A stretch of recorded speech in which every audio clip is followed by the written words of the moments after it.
अस्सलाम वालेकुम students, welcome to my channel. तो आज का जो हमारा टॉपिक है वो है इंजाइम्स। तो स्टार्ट करते हैं। जो इंजाइम है, इंजाइम एक ग्रीक वर्ड है जो कि एक साइंटिस्ट एक को ने उन्होंने दिया था। इंजाइम वर्ड के माना है इन यीस्ट, मतलब यीस्ट के अंदर। नेम के पीछे हिस्ट्री ये है कि जब अल्कोहलिक फर्मेंटेशन की जाती थी तो उसमें किया जाता था। लुइस पॉस्चर के मुताबिक यीस्ट सेल में कुछ ऐसे मॉलिक्यूल्स हैं, कुछ ऐसे पार्टिकल्स हैं जिनकी वजह से ही फर्मेंटेशन पॉसिबल है। अगर वो पार्टिकल्स ना हो तो उसके बगैर फर्मेंटेशन पॉसिबल ही नहीं होगी। और उन पार्टिकल्स को लुइस पॉस्चर ने नाम दिया था फर्मेंट्स, मतलब फर्मेंटेशन करने वाले। अभी तक ये पता नहीं था कि इंजाइम्स होते क्या हैं, ये फर्मेंट्स क्या होते हैं। उन्होंने बस ये एक बात कही थी कि यीस्ट में कुछ ऐसे पार्टिकल्स हैं जिनकी वजह से फर्मेंटेशन होती है। फिर एक साइंटिस्ट है बुचलर, उन्होंने फर्स्ट टाइम एंजाइम को डिस्कवर किया था। उन्होंने ना कि फर्स्ट टाइम एंजाइम को डिस्कवर किया था, बल्कि ये भी कहा था कि फर्मेंटेशन के लिए जो यीस्ट में एंजाइम्स होते हैं उनका नाम उन्होंने दिया था जाइमेज। जो जाइमेज वो एंजाइम है जो फर्मेंटेशन करवाता है यीस्ट, जो यीस्ट के अंदर एंजाइम है जो कि फर्मेंटेशन करवाता है। और अगर ये क्वेश्चन है कि फर्स्ट टाइम एंजाइम को किसने डिस्कवर किया था, तो आंसर होगा बुचलर। क्योंकि उनसे पहले साइंटिस्ट को ये पता नहीं था कि यीस्ट में एंजाइम्स क्या होते हैं, एंजाइम क्या होते हैं, यीस्ट में क्या मतलब कि फंक्शन करते हैं। उनसे पहले से ये कंक्लूड किया कि यीस्ट के अंदर कुछ ऐसी चीज़ें हैं जो फर्मेंटेशन करवाती है। हमने ये देख लिया कि एंजाइम डिस्कवर कैसे हुए हैं। अब हम ये देखते हैं कि एंजाइम होते क्या हैं। So enzymes are the molecules which speed up the rate of chemical reaction. Enzyme कुछ ऐसे मॉलिक्यूल्स होते हैं जो केमिकल रिएक्शन को स्पीड अप करवाते हैं। मतलब कि एक रिएक्शन है जो कि 1 घंटे में प्रोसीड होता है, अगर हम उस रिएक्शन को एंजाइम के प्रेजेंस में करें तो वो 10 मिनट्स लेगा। ऐसा नहीं है कि एंजाइम के बगैर रिएक्शन पॉसिबल ही नहीं है, पॉसिबल हैं, मगर मतलब कि एंजाइम के बगैर जो रिएक्शन होता है उसमें बहुत ज़्यादा टाइम लगता है। और जो एंजाइम के प्रेजेंस में रिएक्शन होता है तो एंजाइम उसको स्पीड अप करवाता है, जो जल्दी परफॉर्म हो जाता है। Next point is mostly all enzymes are proteins, but there are some RNA which also behave as a enzyme known as ribozymes. तो जो मोस्टली जो एंजाइम्स होते हैं वो सारे प्रोटीनेशियस इन नेचर होते हैं। अगर हम कहें तो 95% जो एंजाइम्स होते हैं वो प्रोटीन होते हैं। पर अभी कुछ रिसेंट रिसर्च के मुताबिक कुछ आरएनए भी हैं जो कि एंजाइम की तरफ वर्क करते हैं, इसलिए हम राइबोजाइम्स कहते हैं। जैसे कि 95% एंजाइम है वो प्रोटीन के बने होते हैं, तो उनका प्रोटीन के होते हैं तो वो अमाइनो एसिड से बने होते हैं, क्योंकि सब unit of protein is amino acid. जो भी प्रोटीन होते हैं वो अमाइनो एसिड से बने होते हैं। और एंजाइम एक 3D स्ट्रक्चर है, मतलब एक सिंपल अमाइनो एसिड, जैसे कि डायग्राम में शो हो रहा है। एक सिंपल अमाइनो एसिड एक दूसरे के ऊपर ऐसे कॉइल और सुपर कॉइल होके एक 3D स्ट्रक्चर बनाता है। उस 3D स्ट्रक्चर को एंजाइम कहते हैं, जो कि प्रोटीन का भी होता है, अमाइनो एसिड की कॉइलिंग से बनता है। और जो ये 3D स्ट्रक्चर होता है एंजाइम का, उसमें कहीं कहीं पे कुछ डिप्रेशन या कुछ गैप बन जाते हैं, उन्हें हम एक्टिव साइट कहते हैं। वहाँ पे आके रिएक्टेंट या जो मॉलिक्यूल होता है वो वहाँ पे आके अटैच होता है। अब हम देखते हैं कि सबस्ट्रेट क्या होता है। Substrate is the reactant molecule that bind to the enzyme. Enzyme के टर्म में जो रिएक्टेंट होता है उसे हम सबस्ट्रेट कहते हैं। और ये जो सबस्ट्रेट है ये एंजाइम के एक्टिव साइट पे जाके अटैच होता है। और एक्टिव साइट क्या होता है? Active site the region to which the substrate bind. Active site एक ऐसी जगह है जहाँ पे सबस्ट्रेट बाइंड होता है। अब हम देखते हैं कि एक्टिव साइट बनता कैसे है। Active site, when amino acids combine over each other to form protein, a depression is formed known as active site. हमने ये पिछली स्लाइड में देखा था कि कैसे अमाइनो एसिड एक दूसरे के ऊपर कॉइल और सुपर कॉइल हो के एक डिप्रेशन लाइक स्ट्रक्चर बनाते हैं, जिन्हें हम एक्टिव साइट कहते हैं। और ये एक्टिव साइट वही है जहाँ पे सबस्ट्रेट यानी कि रिएक्टेंट मॉलिक्यूल आके बाइंड करता है। Let me clarify this point that her enzyme का एक्टिव साइट सेम हो, ये पॉसिबल नहीं है। ये ऐसा नहीं है नेसेसरी कि हर एंजाइम का एक्टिव साइट सेम हो। हर एंजाइम का एक्टिव साइट की शेप और चार्ट दोनों ही चेंज होती हैं। उसके बाद नेक्स्ट पॉइंट है एंजाइम के एक्टिव साइट पे से वही सबस्ट्रेट आके अटैच होता है जिसकी शेप और चार्ट दोनों ही एक्टिव साइट के कॉम्प्लीमेंट्री हो। हम ये भी कह सकते हैं कि एंजाइम सिर्फ अपने एक पर्टिकुलर सबस्ट्रेट को ही अपने अंदर एडअप करवाता है जो कि शेप और चार्ट दोनों से कॉम्प्लीमेंट्री हो। इस फिगर में शो हो रहा है कि कैसे एक जो सबस्ट्रेट है वो एक्टिव साइट पे जाके अटैच हो रहा है। देखेंगे सबस्ट्रेट की जो शेप है वो भी एक्टिव साइट का कॉम्प्लीमेंट्री है और जो चार्ज है वो भी एक्टिव साइट के कॉम्प्लीमेंट्री है। इसकी वजह से सबस्ट्रेट जाके एंजाइम के एक्टिव साइट पे अटैच हो गया और एंजाइम अब इसको प्रोडक्ट में चेंज करवाएगा। अब हम एंजाइम्स के कुछ कैरेक्टरिस्टिक्स को देखते हैं। Number 1 is enzymes speed up the chemical reaction. ये तो हमें पता है कि एंजाइम केमिकल रिएक्शन को स्पीड अप करवाते हैं। Number 2, act as a biocatalyst. Enzymes को हम बायोलॉजी का कैटलिस्ट कहते हैं। केमिस्ट्री में कैटलिस्ट का मतलब वो है कि ऐसा सब्सटेंस जो कि रेट ऑफ रिएक्शन को इंक्रीज करवाता है पर वो खुद उसमें यूज़ नहीं होता रिएक्शन में। एंजाइम भी इसी तरह है, उसे वो खुद रिएक्शन में यूज़ नहीं होता, वो सिर्फ रिएक्शन को स्पीड अप करवाता है। इस वजह से हम एंजाइम को बायोलॉजी का कैटलिस्ट कहते हैं। Number 3 is highly specific in nature. Enzyme कहते हैं कि एंजाइम सिर्फ अपने एक खास सबस्ट्रेट को ही एक्टिव साइट पे ऐड करवाता है।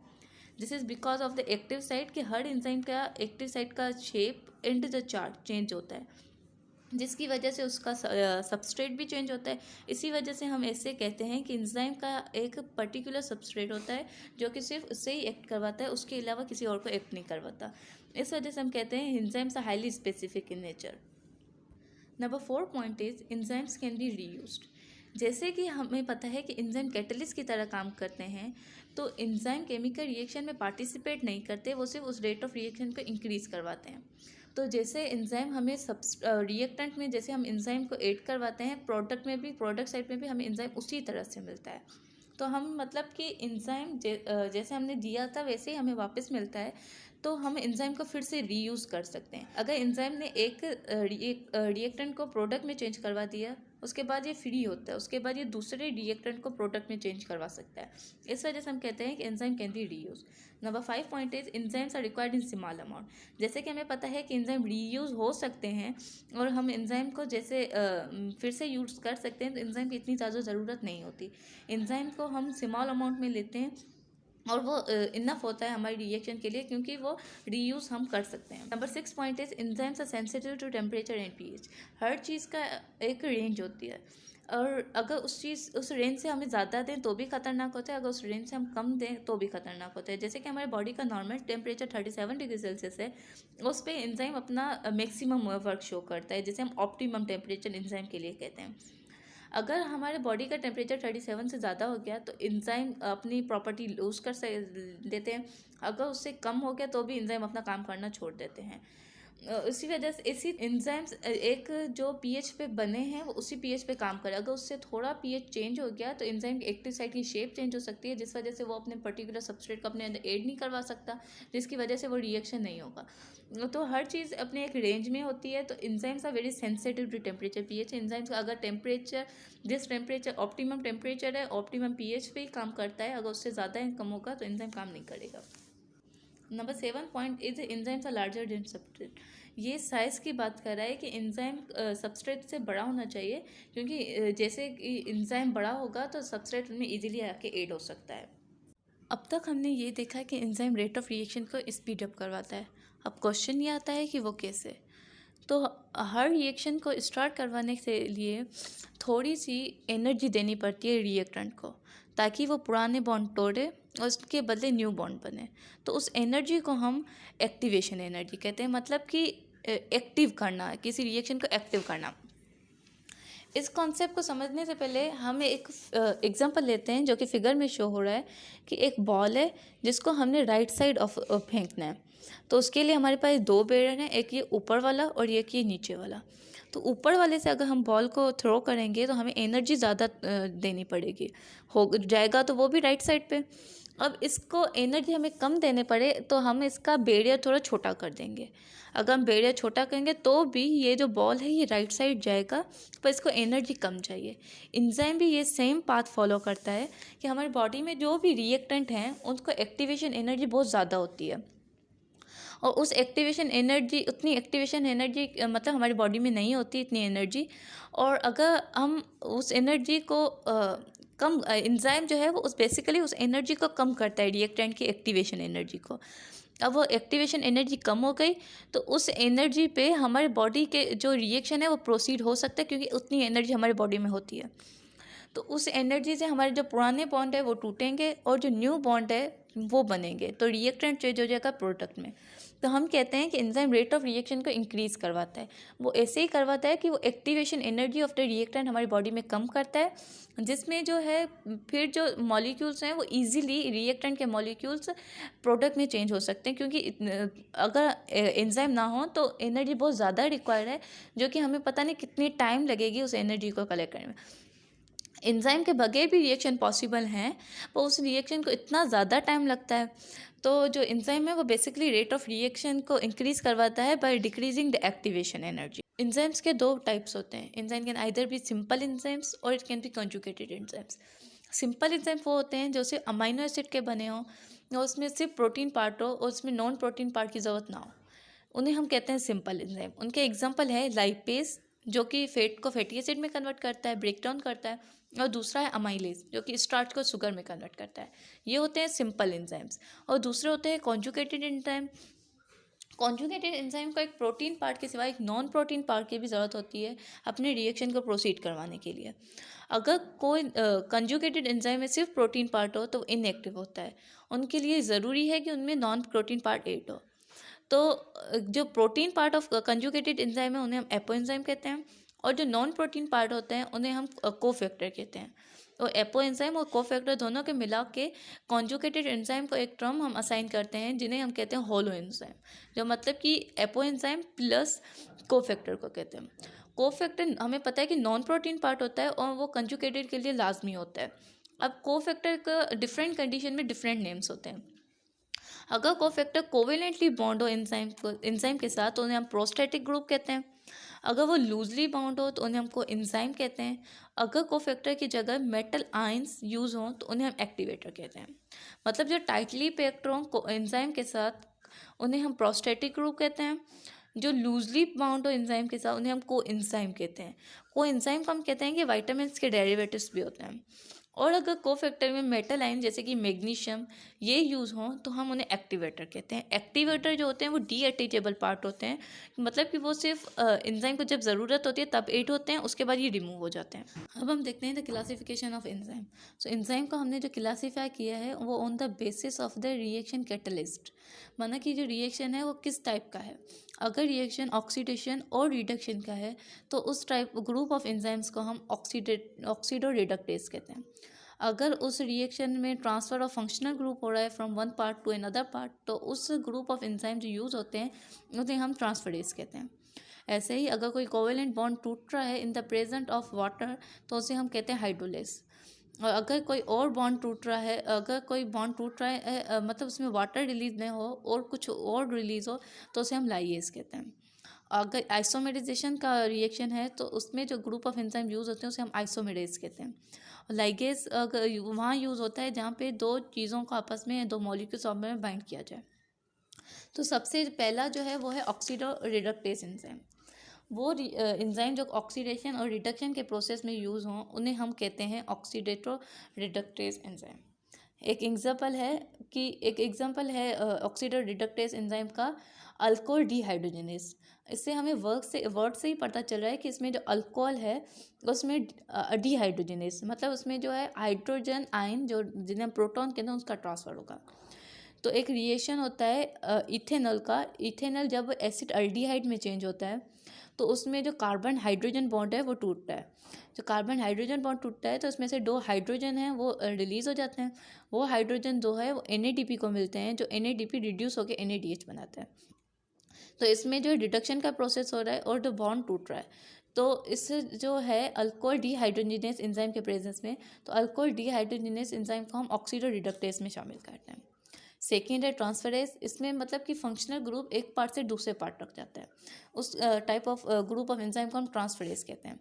उनका ट्रांसफरेज ग्रुप ऑफ एंजाइम में से एक है जिनका नाम है कोलिन एसिटाइल ट्रांसफरेज। ये हम जो न्यूरोट्रांसमीटर्स हैं उनमें पढ़ेंगे कि कैसे एसिटाइल कोएंजाइम ए है उसमें से एसिटाइल पार्ट है वो रिमूव होता है। वो एसिटाइल पार्ट एसिड कोलिन के साथ आके मिलके एसिटाइल कोलाइन बनाता है। वो एसिटाइल कोलाइन न्यूरोट्रांसमीटर्स में हम ज़्यादा पढ़ेंगे। तो एंजाइम का नाम है, वो ही उनको शो कर रहा है वो किस टाइप का है। जैसे कि एसिटल ट्रांसफर, एक कोलिन एसिटल ट्रांसफरेज है, इसमें हमें शो कर रहा है कि एसिटल जो ग्रुप है वो ट्रांसफर होगा, तो इस वजह से हम उन्हें ट्रांसफरेज कहते हैं। Third type is hydrolysis, hydrolase enzyme. Hydro मतलब वाटर, लेज मतलब ब्रेक डाउन, मतलब कि कोई भी केमिकल बॉन्ड का ब्रेक डाउन हो in the presence of water, तो उन्हें हम उन ग्रुप ऑफ एंजाइम्स को जो इनमें यूज़ होते हैं इस टाइप ऑफ रिएक्शन में, उन्हें हम हाइड्रोलेज कहते हैं। जैसे कि हमारे पास हमने पढ़ा है कॉम्प्लेक्स जो मॉलिक्यूल्स होते हैं वो जब स्मॉलर मॉलिक्यूल्स में टूटने तो वाटर रिलीज होता है।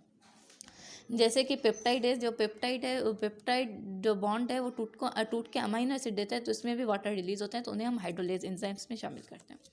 उसके बाद एक है लाइएज। लाइएज वो जो जहाँ हाइड्रोलेज वो एंजाइम होता है जिसमें से वाटर रिलीज हो। लाइएज ऐसे एंजाइम में यूज़ होते हैं, ऐसे रिएक्शन में यूज होते हैं जिसमें कार्बन है, carbon carbon hydrogen carbon nitrogen कोई भी बॉन्ड टूटे तो उसमें से वाटर का रिमूवल ना हो, कुछ और सब्सटेंस का रिमूवल हो। जैसे कि हमने एक एंजाइम पढ़ा है जैसे कि डी कार्बोक्सिलेशन प्रोसेस, तो मतलब कि जहाँ पे कार्बन डाइऑक्साइड रिलीज हो रहा है तो वो है वो हमें लाइएज एंजाइम में शामिल होता है। उसके बाद है आइसोमेरेज। आइसोमेरेज नाम से शो हो रहा है कि उसमें आइसोमेराइजेशन का कोई प्रोसेस शामिल होगा, तो वो रिएक्शन जिसमें जो मिरर्ड इमेजेस बनते हैं, जैसे कि एक हमारे पास है एलेनिन, जो एल एलेनिन है वो अगर डी एलेनिन में कन्वर्ट हो जाए, जो दोनों एक दूसरे के मिरर्ड इमेजेस हैं, तो अगर वो इस जो मतलब कि मिरर इमेजेस में कन्वर्ट, जो आइसोमेराइजेशन का प्रोसेस हो रहा है, तो उसमें जो एंजाइम यूज़ होते हैं उसे हम आइसोमेरेज कहते हैं। लाइगेज, लाइगेज वो एंजाइम्स रिएक्शन में यूज़ होते हैं जो कि दो चीज़ों को आपस में बाइंड करें। जो एग्जांपल है डीएनए लाइगेज, जो हमने ट्रांसक्रिप्शन में पढ़ा था कि जो डीएनए के दो स्ट्रैंड्स होते हैं, जो फ्रेगमेंट्स होते हैं, उन दोनों का एक डीएनए लाइगेज नाम का एक एंजाइम होता है जो इन दोनों को आपस में बाइंड करता है, उन्हें हम वो लाइगेज में शामिल। अब क्लासिफिकेशन के बाद हम देखते हैं मैकेनिज्म ऑफ एंजाइम रिएक्शन। ये तो हमने पहले भी देखा हुआ है, फिर भी एक दफ़ा रिवाइज कर देते हैं। जो एंजाइम है उसका एक पर्टिकुलर इस जगह होती है जिन्हें हम एक्टिव साइट कहते हैं, जहाँ पे सबस्ट्रेट आके बाइंड करता है। तो जब सबस्ट्रेट आके वहाँ पे बाइंड करता है तो टेम्परेरी एंजाइम सबस्ट्रेट कॉम्प्लेक्स बनता है। मतलब कि एंजाइम और सबस्ट्रेट एक दूसरे में जब फिट हो जाते हैं तो उस स्टेज को हम कहते हैं एंजाइम सबस्ट्रेट कॉम्प्लेक्स। और एंजाइम उस रिएक्शन को कैटलिस्ट करवाता है, और उनका जो रिएक्टेंट है, उनका जो सबस्ट्रेट है, उनका जो एक्टिवेशन एनर्जी उनको कम करता है, जिसमें bond forming and bond breaking होती है। उसके बाद जो सबस्ट्रेट है वो प्रोडक्ट में चेंज होता है। तो हमने टेम्परेरी एक स्टेज को नाम दिया है कि एंजाइम जब सबस्ट्रेट जब प्रोडक्ट में बन जाता है और जो एंजाइम के साथ अटैच है तो उन्हें स्टेज को हम कहते हैं एंजाइम प्रोडक्ट कॉम्प्लेक्स। उसके बाद एंजाइम एज इट इज़ हमें वापस मिलता है और प्रोडक्ट रिलीज हो जाता है। अब एंजाइम के मैकेनिज्म में दो मॉडल दिए गए थे, एक था लॉक एंड की मॉडल जो एमिल फिशर ने दिया था, एक दूसरा था इंड्यूस्ड मॉडल जो कि कॉशलैंड साइंटिस्ट थे उन्होंने प्रपोज किया था। सबसे पहले लॉक इन की मॉडल। लॉक इन की मॉडल के मुताबिक एंजाइम और सबस्ट्रेट का ऐसा बॉन्ड होता है जैसे एक लॉक और की का होता है। जैसे कि एक लॉक है, एक पर्टिकुलर लॉक अपने एक पर्टिकुलर की से ही खुलती है। अगर उस जैसी हम दूसरी की अंदर डाल दें वो अंदर चली जाती है पर वो खोलती नहीं है उस लॉक को। इसी तरह से लॉक इन की मॉडल के मुताबिक कि जो सबस्ट्रेट है वो एक्टिव साइट पे आके अटैच होता है और वो उस शेप का उस कॉम्प्लीमेंट्री होना चाहिए, उसके बाद ही वो रिएक्शन होगा। अगर उस शेप का कोई और दूसरा सबस्ट्रेट आके वहाँ पे अटैच हो गया तो वो रिएक्शन प्रोसीड नहीं होगा, वो उसके साथ अटैच ही रहेगा। तो लॉक एंड की मॉडल इस हिसाब से हमें बता देती है कि जो है एंजाइम और सबसे लॉक एंड की तरह बिहेव करते हैं। पर ये जो मॉडल था ये ज़्यादा एक्सेप्टेड नहीं था। जो दूसरा मॉडल है इंड्यूस्ड मॉडल, ये एक्सेप्टेड है, क्योंकि जो ये इंड्यूस्ड मॉडल है ये कॉशलैंड ने दिया था। और इनके मुताबिक अगर जब सबस्ट्रेट एक्टिव साइट पे आके अटैच हो जाता है, अटैच होना चाहता है, तो एक्टिव साइट में कुछ मॉडिफिकेशन होती है अकॉर्डिंग टू द सबस्ट्रेट। अगर सबस्ट्रेट की थोड़ी साइज या शेप थोड़ी चेंज है तो जो एक्टिव साइट है वो अपनी साइड थोड़ी चेंज करेगी। इस वजह उसके बाद वो सबस्ट्रेट जाके उसमें अटैच होगा, उसके बाद ये रिएक्शन कैटलिस्ट होगा। तो जो यूनिफॉर्मली एक्सेप्टेड मॉडल है वो है इंड्यूस्ड मॉडल। इंड्यूस वर्ड से ही हमें जाहिर होता है इंड्यूस्ड मॉडल, मतलब कि सबस्ट्रेट जब फिट होता है तो इंड्यूस करता है चेंज इन एक्टिव साइट। तो ये जो मॉडल है ये मतलब कि प्रपोज किया हुआ था कॉशलैंड ने, और ये जो मॉडल है ये uniformly accepted in the world. आजकल जो ये मॉडल माना जाता है वो इसी मॉडल के मुताबिक बताया जा रहा है। अब हम देखते हैं कुछ फैक्टर जो कि एंजाइम की एक्टिविटी को अफेक्ट करते हैं। तो सबसे पहला जो फैक्टर है वो है टेम्परेचर। एंजाइम्स है वो टेम्परेचर से बहुत ज़्यादा सेंसिटिव होते हैं, मतलब कि स्मॉल चेंज इन टेम्परेचर होगा तो वो एंजाइम अपना काम करना छोड़ सकता है। तो एंजाइम अपनी जो बेस्ट एक्टिविटी शो करवाता है वो ऑप्टिमम टेम्परेचर पे करवाता है, जो कि है 37 डिग्री सेल्सियस। अब अगर उससे टेम्परेचर से ज़्यादा जो हाइयर टेम्परेचर हो तो उस पर क्या होता है कि एंजाइम का जो 3D स्ट्रक्चर है वो मतलब कि लॉस्ट हो जाता है। अगर 3D स्ट्रक्चर ही लॉस्ट हो गया तो उसकी एक्टिव साइट नहीं होगी, उसकी वजह से उसके सबस्ट्रेट जाके अटैच नहीं होगा, तो उसे हम कहते हैं कि एंजाइम डी नेचर हो गया, मतलब कि अब वो एंजाइम कभी भी काम करने के लायक नहीं होगा। अगर जो ऑप्टिमम टेम्परेचर से कम टेम्परेचर हो तो मतलब कि लोअर टेम्परेचर और ऑप्टिमम टेम्परेचर से, तो जो एंजाइम है वो डीएक्टिवेट होता है। डीएक्टिवेट मतलब कि वो थोड़ी देर के लिए अपना काम करना छोड़ देता है। अगर हम उसे फिर से वही टेम्परेचर ऑप्टिमम टेम्परेचर मिले तो वो फिर से एबल होता है काम करने पे। जो हाइयर टेम्परेचर होता है वो 3D स्ट्रक्चर ही लॉस हो जाता है, जिसकी वजह से वो एंजाइम कभी भी काम करने के लायक नहीं होता। जो लोअर टेम्परेचर है वो फिर भी अगर हम टेम्परेचर फेवरेबल दें तो वो फिर से काम करने के लायक होता है। लेकिन जो फैक्टर है वो है पीएच। एंजाइम पीएच के मुताबिक भी ज़्यादा सेंसिटिव होता है। पीएच मतलब कि द पावर ऑफ हाइड्रोजन।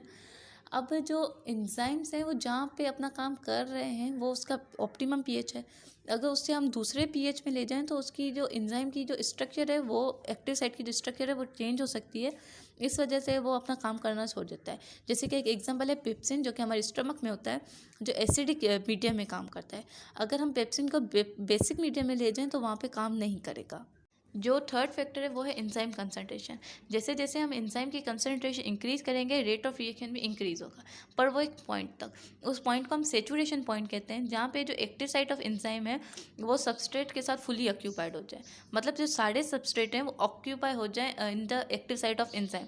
उनके बाद अगर हम एंजाइम की कंसंट्रेशन इंक्रीज करेंगे तो कोई फ़ायदा नहीं। फॉर एग्जांपल हमारे पास जो है 10 सबस्ट्रेट हैं और हम एंजाइम की कंसंट्रेशन इंक्रीज करके 20 कर देते हैं। जो 10 एंजाइम है वो 10 सबस्ट्रेट के साथ बाइंड हो जाएंगे।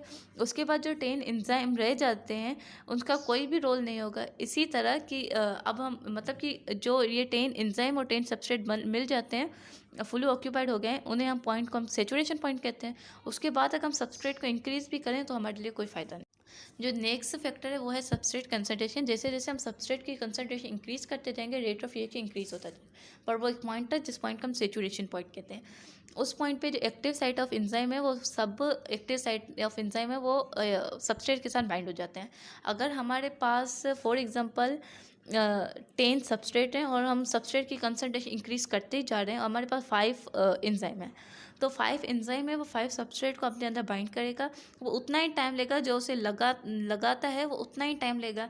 उसके बाद अगर हम सबस्ट्रेट की कंसंट्रेशन इंक्रीज कर भी रहे हैं तो कोई फ़ायदा नहीं, क्योंकि जब हमारे पास एंजाइम ही 5 हैं तो इस हिसाब से ही अपने रिएक्शन को प्रोसीड कर रहे होंगे। नेक्स्ट पॉइंट है वो है product concentration. Product concentration negative feedback provide करता है टू द एंजाइम। अगर हमारे पास एक सीरीज ऑफ रिएक्शन है जिसमें मल्टीपल एंजाइम्स है, वो मल्टीपल रिएक्टेंट है, तो एक एंजाइम का जो रिएक्टेंट है वो जब प्रोडक्ट में चेंज हो जाता है तो वो दूसरे एंजाइम के लिए रिएक्टेंट ही होगा। अगर वो दूसरे एंजाइम के पास जाता है तो वो रिएक्टेंट की तरह ही काम करेगा, और जो दूसरे एंजाइम का रिएक्टेंट जो प्रोडक्ट में चेंज हो गया वो थर्ड एंजाइम के पास जाएगा तो वो उस एंजाइम के लिए वो रिएक्टेंट ही काम करेगा। अगर ऐसे ही आगे वाला एक एंजाइम है जो कि काम नहीं कर रहा और जो मतलब लास्ट जो सबस्ट्रेट है जो प्रोडक्ट में चेंज हुआ था वो वहीं पे एक्यूमुलेट हो रहा है, तो वो एक जो प्रोडक्ट है वो नेगेटिव फीडबैक प्रोवाइड करता है। तो जो प्रोडक्ट है एक्टिव साइट को छोड़कर किसी दूसरे पार्ट पे जाके अटैच हो जाता है एंजाइम के, जिसकी वजह से एंजाइम की 3D स्ट्रक्चर है वो ख़राब हो जाती है। एंजाइम की 3D स्ट्रक्चर ख़राब हो जाती है तो अगर वो अपना ना ही अपने सबस्ट्रेट को प्रोडक्ट में चेंज करता है ना ही किसी रिएक्शन के काबिल हो जाता है। तो जैसे जैसे प्रोडक्ट की कंसंट्रेशन बढ़ती जाएगी वो नेगेटिव फीडबैक मैकेनिज्म को फॉलो करेंगे। अब हम देखते हैं एंजाइम इनहिबिटर। एंजाइम इनहिबिटर वो एक मॉलिक्यूल्स होते हैं जो कि सबस्ट्रेट नहीं होते, पर वो कुछ ऐसे मॉलिक्यूल्स होते हैं जो रेट ऑफ रिएक्शन को रिटार्ड करने के लिए यूज़ किए जाते हैं। अब वो जो इनहिबिटर है वो एंजाइम के साथ 3 तरीक़ों से बाइंड कर सकता है। एक वो कॉम्पिटेटिव बाइंड सकता है, एक नॉन कॉम्पिटेटिव बाइंड सकता है, एक फीडबैक मैकेनिज्म भी होता है। जो कॉम्पिटेटिव बाइंड करते हैं तो उसमें जो इनहिबिटर और जो सबस्ट्रेट की जो शेप है वो सेम होती है। जैसे कि फिगर में शो हो रहा है कि जो सबस्ट्रेट और इनहिबिटर है उन दोनों की शेप सेम होती है। एंजाइम को ऐसा पता नहीं चलता, एंजाइम कभी कभी इनहिबिटर को अपने अंदर ऐड करवा लेता है। वो इनहिबिटर क्या करता है कि वो रेट ऑफ रिएक्शन को मतलब कि कोई रोकता है इसका कोई काम नहीं होता, ये ऐसे ही एंजाइम के पास आके एक उनकी जगह ऑक्यूपाई कर लेते हैं और एंजाइम ना ही खुद अपना रिएक्शन कर पाता है, इसमें सिर्फ टाइम वेस्ट होता है। तो ये कॉम्पिटेटिव है, मतलब कि वो एक्टिव साइट पे आके अटैच हो गया तो उसे हम कॉम्पिटेटिव कहते हैं। तो अब सबस्ट्रेट के पास एक तरीका बचता है कि वो इससे जान छुड़वाए, वो ये है कि सबस्ट्रेट अपनी क्वांटिटी इंक्रीज़ कर देता है। जैसे जैसे सबस्ट्रेट अपनी क्वांटिटी इंक्रीज़ कर देता है तो एंजाइम के पास ज़्यादा अराउंड सारे सबस्ट्रेट होंगे, तो एंजाइम अपने अंदर से जो इनहिबिटर है उनको रिलीज़ करवा देता है और जो सबस्ट्रेट है उसको अपने अंदर ऐड करवा देता है।